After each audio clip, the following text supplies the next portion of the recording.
Welcome all of you to a speaker event for the Avenues to Wellness program, a Howard Foundation program. And our speaker events are now once a month, the first Tuesday evening of each month instead of the twice a month that we have been doing in the past. And we may change back in the fall, but for the summer it's the first Tuesday of each month. And we have an exciting lineup of speakers for you. Besides Dr. Longchamp tonight, next month will be Odessa Hart, who is a local physical therapist, and she'll be doing a presentation. The month after that, we have Healthy Aging, which I'm sure interests many of us. And the month after that, we have a local vet who will be talking about pet dental health. So it's a wide range of topics that we're excited to be able to give to you guys. And the other thing I wanted to mention before we get started is our Avenues to Wellness Specials program, also known as ATW Specials, is now in 7 cafes in town. So what that means is if you go to one of the cafes and you see a little ATW sign, which may look like this, as far as a cafe that is supporting the community's wellness, they are offering an entree that is 600 calories or less with low sodium, low fat, low sugar. And they're trying to support the community in eating healthy. So if you see those, I encourage you to try them and to give feedback to the cafe owner. And if you order them also, you are able to put your name in for a monthly drawing that is free. And we give gift certificates for Mariposa, lunches at the Lou's Caboose, and things like that. So it's all to benefit the community. I'm going to turn this over to Dr. Longchamp, who has prepared a presentation on the effects of electronics on children. And as most of you know, Dr. Longchamp is a family practitioner at the Baechtel Medical Clinic. And I'm really pleased to have her here and part of the ATW Advisory Committee. So thank you. Thank you. And I want to thank you, Doreen, and the Howard Foundation for sponsoring this. I was asked to do a presentation on whatever I wanted. And so I wanted to do something that I didn't feel like I knew enough about, but would be of interest and helpful to the community. So for the past 2 years, the American Academy of Pediatrics has had recommendations, and I'll go through them, about how much screen time children should be watching during the day. And I wanted to research it and to know and to have power behind my recommendations when I make these recommendations to kids. So, a little bit about me. I'm a family physician, as you all know. I actually have a master's degree in health and medical sciences from UC Berkeley. So, here's the problem. I think that we have had one of the greatest social experiments on our culture in the last 15 years that perhaps we ever have had. TV's been around since the 1940s. Got DVD players, VCR players, if you remember what those were, I'm sure you do, around 1980. And then in 1985, Apple came out with a little MacBook, and or the Macintosh, if any of you remember that. I had one in my study within about 6 months after they came out because I love computers. And then I had kids, and I was kind of the person who always had the very first, earliest computer in my home. And what happened, my kids are all now grown and just recently moved out of the house, was that by the time they were in high school, they spent a lot of hours in front of the computer. And it was confusing to myself and my husband about, was this a good thing or a bad thing? It seemed like they were sort of hooked into different communities and getting information from the computer that would make them more worldly, because we live in a rural community. And there's not a whole lot in this community for kids to do intellectually. So we were kind of struggling with it. Now that we look back, we realize that if we knew what we knew now, we would have done things differently. So this is the problem. There are lots of problems with this. One of them is that they aren't really interacting with each other. They're also using the screen while they're eating, which is, you're going to learn about what the statistics are on eating and watching TV or sitting in front of the screen. Let me move forward. This is an even perhaps bigger problem. iPads came out about 7 or 8 years ago, and they become tremendously popular, as well as smartphones.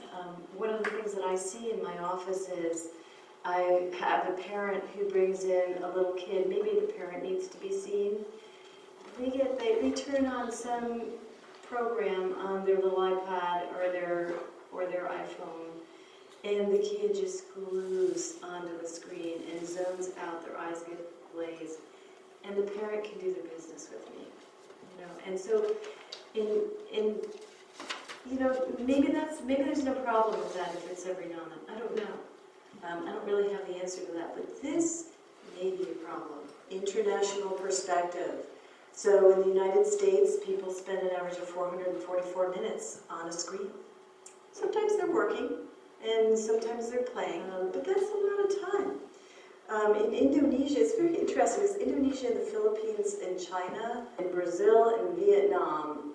They spend more time on average in front of a screen. I'm not quite sure culturally why that is. 540 minutes is a long time to be spending in front of a screen. So this is a chart that demonstrates how much time children age 8 through 17 spend on different kinds of media. There are no cell phones on here. It was 2009, that was 5 years ago. There are a lot more cell phones, as you probably realize. Something like 50% of high schoolers have their own phones, their own cell phones. Parents are considering it a necessity, and most of those phones are smartphones. So they're able to access social media and everything else on their phones all day long, in school, outside of school, and at night. And look how much they're reading. It was 43 minutes in 1999, and now it's 38 minutes. So a lot more watching than reading books. So recommendations. Children younger than 2 years old should have no screen time. But there is no value in screen time for children under the age of 2. Parents should limit children to 2 hours of screen time, and that is from 2 to 18 to maximize their learning. No age should children have any screens in their bedroom. Bedroom is a bad place to do anything except sleep for kids, because screens interfere with sleep cycles, and I will sort of get into that in a little bit. Most kids, if they have screens in their bedroom, you know what they're going to be doing when they go to bed. And when children do watch television, the programs should be educational and nonviolent. Let's talk about educational. There was a study that I read when I did this research about what parents thought was educational. Parents, when interviewed, there was one study where they interviewed like 1,200 parents. Most of them said they thought SpongeBob SquarePants was educational, and Teletubbies was educational. Teletubbies, I don't know if you've ever heard of that. It is a very interesting show. I've only watched it once, but it's basically highly animated with lots of flashing lights, with very little vocabulary, and it's marketed to young infants, under 2. It would be very boring for anybody else to watch it. But there are a lot of lights and a lot of kind of animal sounds and grunts and groans. It really is very strange TV show that's for babies, basically, to suck it in. And nonviolent, it kind of goes without saying, although I do have some statistics about what violence does to children. There is plenty of evidence that ADD and ADHD are related to screen time, and I'm going to talk about that a little bit more. So 7 hours a day is how much time children spend on average in this country. Okay, ADD, school difficulties, sleep and eating disorders, obesity. I think everybody knows about that. And addiction to online gaming and multiplayer games. And I'll talk a little bit more about that. So, attention. So imagine this. When these people who produce these shows on TV or videos for video games, when they're in production phase, they are, for the most part, going for sucking kids in. They're not really focused on education. And so there's a whole science, and there's millions of dollars spent every year on figuring out ways to get kids to be sucked into the TV set. And basically what they do is they use lights, they use different angle techniques, they use music, and it's all geared towards creating a pleasure sensation in the viewer, and in children in particular. They spend a lot of time getting children's attention in very intense ways. There is also a lot of violence and sexual innuendos that they use, obviously, in somewhat older children to kind of suck them in. So children get dependent. If they watch a lot of TV, they get dependent on this sensory input to get their attention. And it's intense. It's lighting, it's music, it's action, it's contrast. So it kind of diminishes their ability to pay attention to other things like watching a sunset or noticing a snake in the grass and like being curious about that. So they're bombarded with these images, and then when they get out into the real world, they can't focus on it. So imagine that a kid's watching TV 7 hours a day, and then suddenly they're in school, and they've got a teacher who doesn't have $1 million budget to, learn how to, or have the tricks to get the kids' attention. It's very hard. So a lot of these kids have trouble focusing, and then they have behavioral problems that are related to the focus. There are many studies on early childhood screen time that demonstrate a direct association between the hours of screen time and the problem with attention. There was one study, and it had like 2,000 kids in it, that looked at the hours of television watching, and it was actually a prospective study. It was a very good study. And then they went and followed, tracked these kids. And so for every 1 hour of screen time, was TV that they were looking at, the risk of ADD and ADHD problems went up by 10%. One study suggested that video game time as compared to other screen time hours was the worst at increasing your risk for ADD. Video games are huge in this country and all around the world. And there's a lot of money in it. And so they invest a huge amount of money in figuring out how to get kids hooked in. And so this is the result of that. So let's talk about learning, which of course is related to attention. All of these little baby Einstein apps and baby apps, blah, blah, blah, not going to help babies learn. Babies learn by direct interaction with human beings and the real world around them. They don't really have a good sense of, they don't really know the difference between the screen and what's real, and the screen is flat. And even with iPad apps where you have to touch things, they really don't know how to touch. They're learning how to move the world around. So a flat screen is not any better, and it's worse than actually reaching for a toy and then having that texture of a toy. So, these companies have really failed in their research to, show any improvement in learning, alphabet. This is all for the under 2-year-olds. Between 2 and 3, it's different. And I just want to say that the screen time is also linearly related to a delay in receptive and expressive language. So kids who are sitting in front of the TV set are not learning language, under 2. They're not learning language skills. So there was cognitive delay too. This same cognitive is kind of encompasses receptive and expressive language. So CTW, Children's Television Workshop. That is Sesame Street. Sesame Street is a nonprofit program, and Children's Television Workshop produces Sesame Street. So I read a lot about it. They do a lot of research on education and children and TV. And one of the things that really impressed me was that they actually, and when they produce a show, they will field test the kid. They have the kids watch it. They test them to see how much they learned. If there was something that they thought they should learn but didn't, they go back and change that part of the show.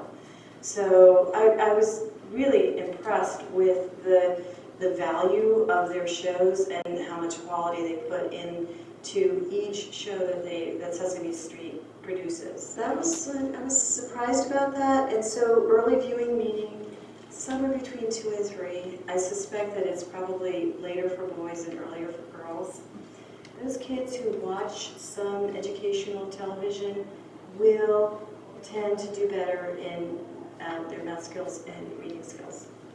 So kind of interesting. So that's the silver lining. It's the best part of the talk. And they can understand that the screen image is not real. So at that age. So hours of television exposure at 29 to 53 months of age for every extra daily hour of TV time. 7% and 5% decreases in classroom engagement and math achievement.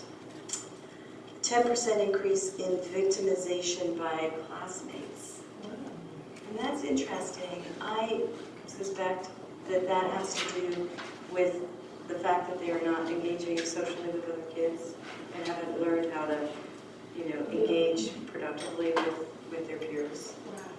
But that's pretty significant. So that's bullying, basically. So if we want to reduce bullying, we got to back off that screen time.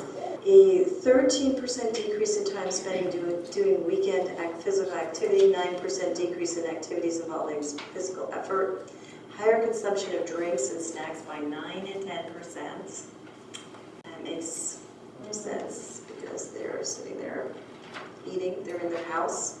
5% increase in body mass index, that's very well documented. So I'm going to talk about preschool because I became aware, I couldn't even believe this, but in some preschools and daycares, they actually watch videos and TV, and I thought that would just be like not something that anybody would ever do, but they do. And there's a big push to get preschools to basically be on screens,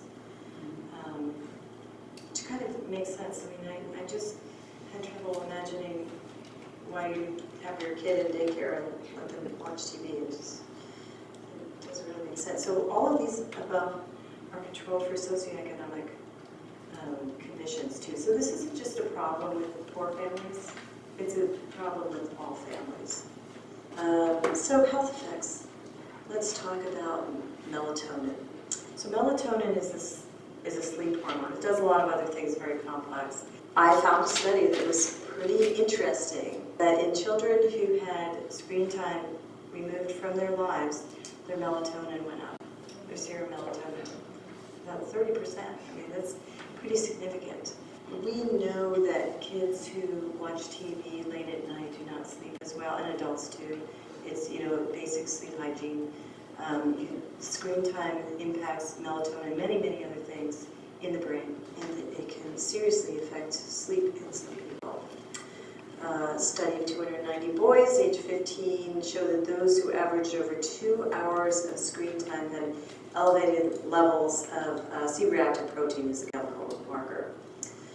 And that is a risk, it's considered a marker for the development of coronary artery disease, other vascular issues like strokes. There's another study that showed that for adults who watch TV, for each hour, they have an 18% increase in the likelihood that they'll die from heart disease. For each hour of television viewing per day, children consume an additional 167 calories. Fast food consumption is more common in kids who watch lots of TV. Bedroom TVs are associated with obesity risk in children of all ages. Time with video games is linked to being overweight. This is interesting.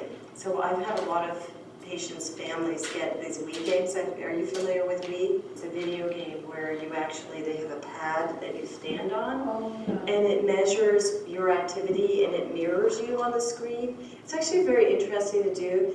And so they have They have all kinds of Wii games, from yoga to running to fitness programs. For kids, no evidence that having a Wii game helps them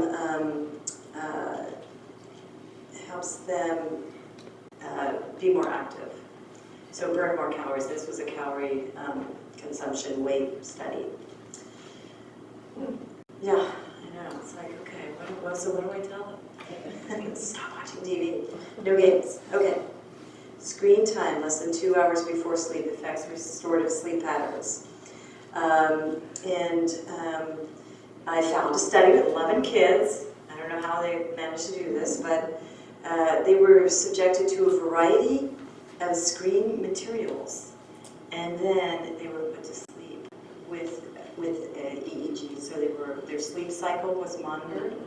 It's a really interesting study. They had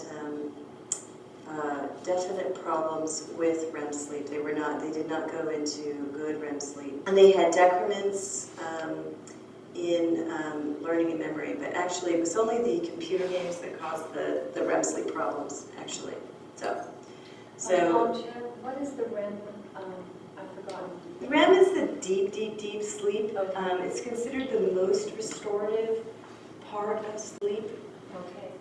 It's very, very important for health in many different ways: metabolism, depression, everything. Now we get to online gaming and video games. So this part of my research was really interesting because I really didn't know anything about online gaming. I had a couple of patients who had addictions to it, but I was always kind of like, what is that? Why is it so appealing? When parents talk to me, sometimes they would say things like, well, they're making friends online, they're kind of lonely, they kind of feel like they're actually getting some support for their stuff by doing this online gaming.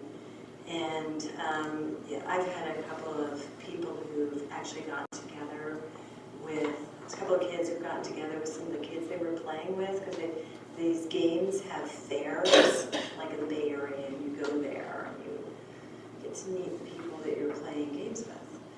So I had an interesting conversation with a guy who's studying media as a teen, he's 19, and he just spent a year in Finland, and a year abroad. He went to a high school there, and this is what he said to me. We were talking about this, and he said, I met a lot of kids in Finland who liked gaming, and the interesting thing is they all spoke English really well.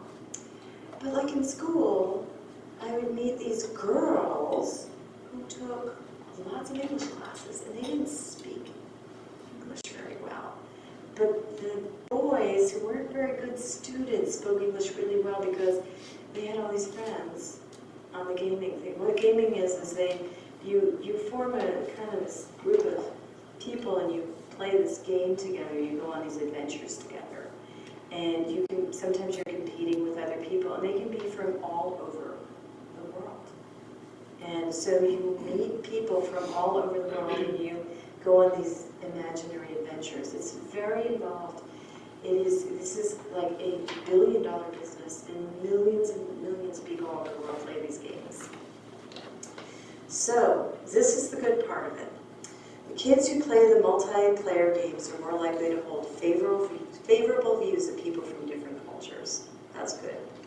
One study, which was in a very good journal, showed some improvement in attentional processing and contrast sensitivity. So they were kind of more focused in paying attention on the video games and maybe in other areas, and also had good contrast sensitivity, so contrasting colors. Another study documented some increases in brain matter in areas of spatial navigation, strategic planning, working memory, and fine motor performance. And I actually have gotten that from parents, like, oh, but they're learning how to keyboard, and they're getting so good at and stuff. Which there may be some value to that, because we do have, we have a highly technological society, and being able to use a keyboard and navigate around a computer is a good thing. So this is the bad part. Bad part is the billions of dollars that they spend in research and development is all geared towards getting people sucked in. And I've actually never gamed before, but my understanding is that the visual aspect of the game, the 3D-ness, the amazing technology that they use is just incredible. It sucks human beings in. And that's what they do, and that's how they make money. And it's a very, very big business. So dopamine is a neurotransmitter, and it is very important in addiction. Basically, it gets released. Sort of. It causes pleasure when it gets released, and so. Oh, what? I'm not sure I heard you. You said it is the cause of pleasure. Is that what you just said? Well, it creates pleasure. It's a pleasurable feeling when you have a lot of dopamine sitting on your neural endings. And so there's this pleasure cycle that happens in people who are watching a lot of video games. And this is for a lot of things. Pornography does this. Being in love does this. A lot of things cause release of dopamine. And some of it can be very good, and some of it can be very bad. But basically, what's happening in the brains of children who are playing a lot of video games is that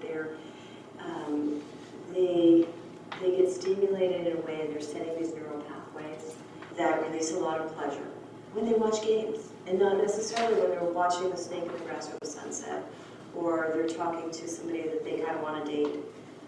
All the other parts of life that are very important. So it sort of kind of replaces life. Yeah. Yes, the pleasure that you get in life. Yeah.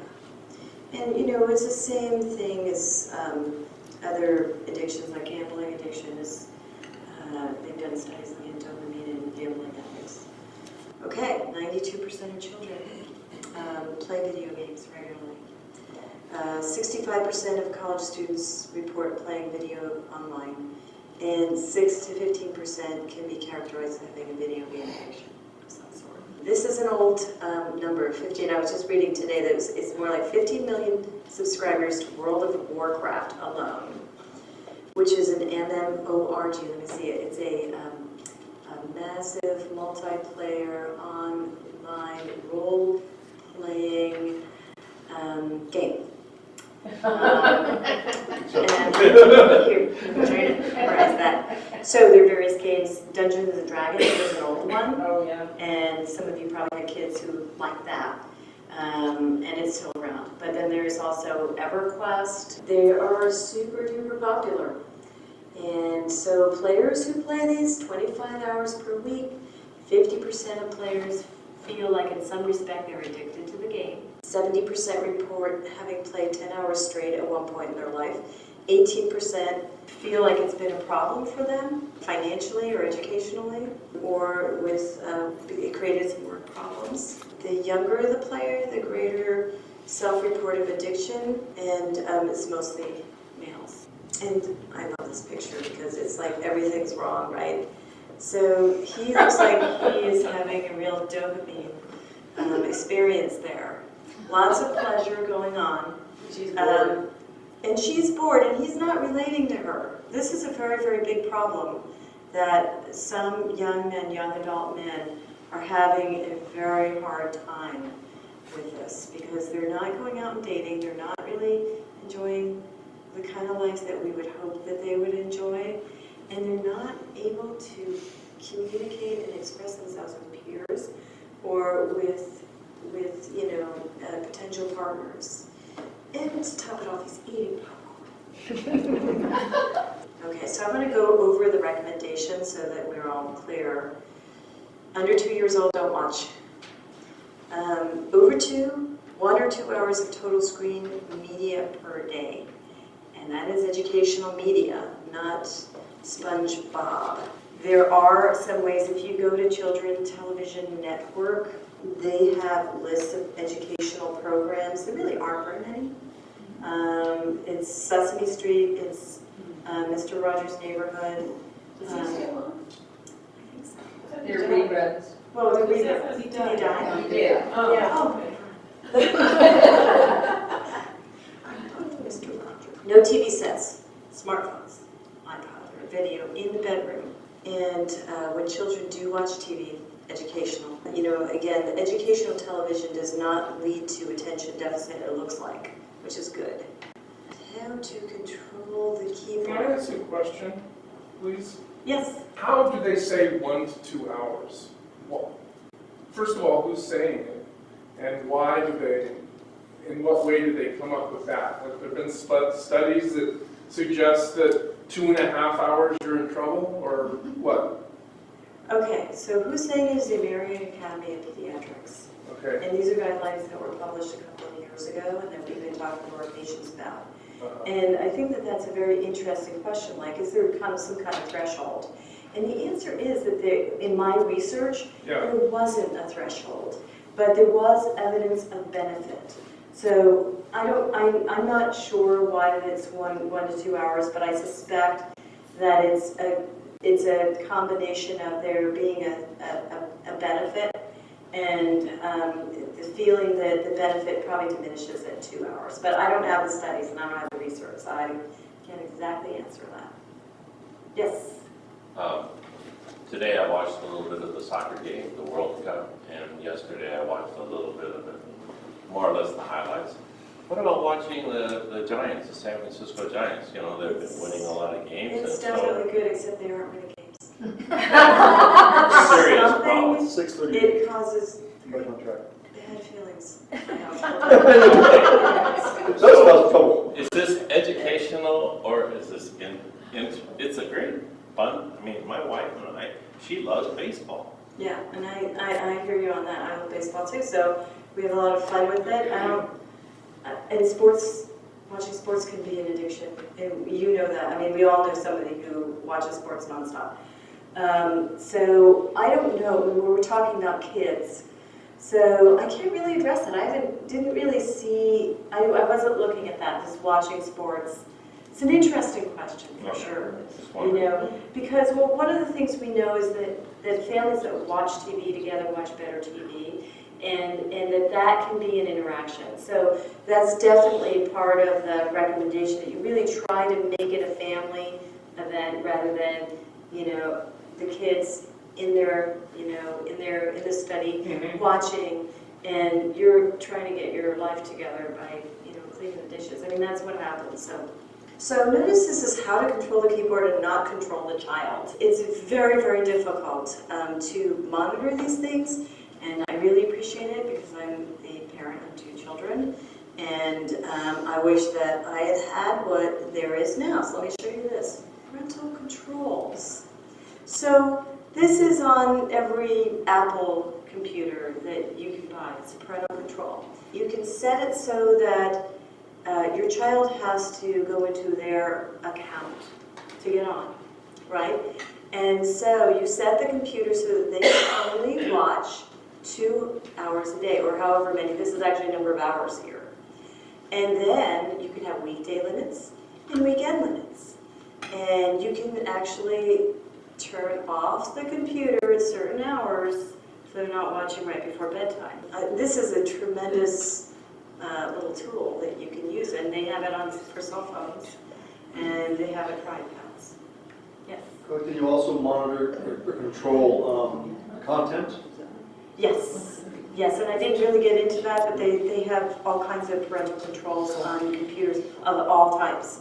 You gotta be careful because kids can get around it. They figure out a way as they get older. But when they're young, they typically, they're pretty good controls. So this is pretty nifty. And then this is what shows up when they run out. It's kind of very clear. You can't use the computer, and you can't use it until. So I love this. Okay, so this is how to unplug your child. And I got this from a bunch of sources, different ideas. One is to eliminate background TV, keep them out of the bedroom, do not eat in front of the TV, set school day rules, and talk to your child's caregivers. Like I said, a lot of caregivers, daycares, after-school programs apparently have screens. Suggest other activities, set a good example. So get out there and take a walk or ride your bike with your kid. Unplug the TV set. Many households just have one TV and it's in the living room. And just keep it off as much as possible. Actively participate in watching TV, even if it's, you know, Sesame Street. You should be singing with Big Bird. It's a lot of fun, actually. I spend a lot of time doing that when my kids are little. Yeah. Thank you. Any questions? I'd just like to say, I think this information is fabulous, and I wish we could get it out to more people, whether it's the social service department that are doing training programs for moms, or whether it's our KZYX program. So I just really would like to support getting this information out. You've done a fabulous Oh, job. thank you. Yes. Well, Marvin Trotter asked me to do a radio program with him on this. So Great. Right. yeah. That's All right. great. Fabulous. Oh, yeah. I think a lot of the daycares and stuff have TVs and stuff. That way they don't have to pop their kids when they want down, or not downtime. Right. Yes. And so they put the TV in front of the kid or whatever, so that way they don't have to pop it with them. Right. And you know, I kind of understand that, but like, it's really not a good idea Right. socially for our country. Like, we have control over daycares to a certain extent. I mean, there are regulations about daycare. I think it should be really something that should be in the regulations, that you don't do screen time. It's not good for our children. Right. And I understand parents wanting, they're working, they're tired, their kids are grumpy. I really understand the draw of it. And it kind of takes a whole village to get in there. And doctors, you know, we talk to parents about this. 5 years ago, we probably weren't really talking to them about it. But when the guidelines came out, we started to talk about it at every well-child visit. And, you know, we don't have that much time to really talk about, well, you know, this is what's going to happen, and or talk about alternatives. I mean, we do, but you really have to sit down with a family and you figure out what's going on with them, that they're popping their kid in front of a TV set. So I actually think that we as a country should really, and this is happening, that we're developing an etiquette around cell phones, that there should not be cell phones at dinner tables. There should not be, you shouldn't be like having a conversation with somebody and then looking at your cell phone, like that's rude. But you know, you have to get it into the culture that that's like not an okay thing to do. I totally agree. Yes. Do you know if the effects of ADHD are reversible if a kid stops with the screen time after they start displaying the symptoms? There is evidence that if you pull screen time away, yes, absolutely, and that is part of a treatment for ADHD. So there are studies that have looked at that. I need to say by way of introduction that I'm an occupational therapist, and I have worked with children over about 25 years. But I wanted to specifically kind of answer the question about ADHD and being able to kind of reverse the process. And the really good news is that the brain is neuroplastic. And I don't know if you've heard that term before. It means ability to change. So we can rewire the brain, and actually at any age, but especially with children. And there are some ideal periods of time when it's easier to rewire. Teens are going through, the early teens, 12, 13, 14, are going through a whole change, sort of a transformation in the brain at that time. And so there's a great deal that can be done to retrain the brain. And what I could refer any of you to is a website called Advanced Brain Technologies, And they have developed a program called the Listening Program that is used for basically brain retraining and is highly successful with children with autism and ADHD. Did you come across anything having to do with just radio, or was it more screen time? It was all screen that I was focused on. Uh-huh. So I did music. What I found out was that when an educational program like this was from the Children's Television Workshop, when they used music, it really magnified the learning of the alphabet, the learning of the letters, the learning of math. Any references, like for adults, about the effect of the screen time? And I'm looking at iPhones, and I'm looking at my friends who are watching. I mean, I go to visit them now as adults, and they're working on their iPhone and playing games with it. I'm wondering if there's anything of the glare from the iPhone screens or any effect it has physiologically on the eyes. I'm noticing my cataracts getting worse, and I do use the iPhone a lot, and I'm wondering, is there any... There is research, but I don't know, it's not cataracts. There are some changes in the retina that happen in people who are watching a lot of screen, they're doing a lot of working in front of screens. Yeah. There is information, I don't know very much about it. Okay. But there is a problem that can occur. Have you read anything about additional or more repetitive motion disorder from the amount of people that are texting, Yes. especially children? Yes, yes. So this is right here, this joint is kids are getting, or like adults are getting arthritis in this joint. Those that are doing a lot of work on computers and joints. There are more complaints about hand disorders in general. It's mostly degenerative arthritis in the hands and fingers. Back problems are also very common in people who are sitting in front of, and carpal tunnel. We all know that people who work with keyboards get more carpal tunnel. So. And the fact that children are using the keyboards at a much earlier age. Yes, the so it's like if kids are coming in their 20s complaining about pain in their hands. I wanted to ask you as a physician, have you encountered a lot of problems in children?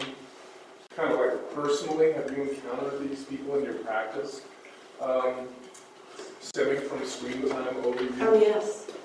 Yeah, I have a handful of kids who have agoraphobia, and basically all they want to do is be in their room playing their games. And that's all, they're not comfortable being around other kids. Sometimes the parents are homeschooling them because that's all they want to do. And then it kind of snowballs into more of a serious psychiatric problem. So yes, I see it, and it's a pretty much very common around here. So I think it's ignorance, just not knowing how bad it is. They don't want them to go outside and play because there's some dangers out there, but they feel more comfortable letting their kids sit in front of a screen, which is actually doing them a lot of harm.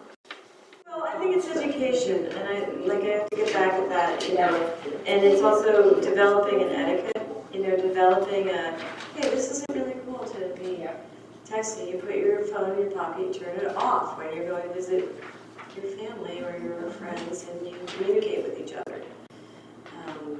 Thank you, everybody.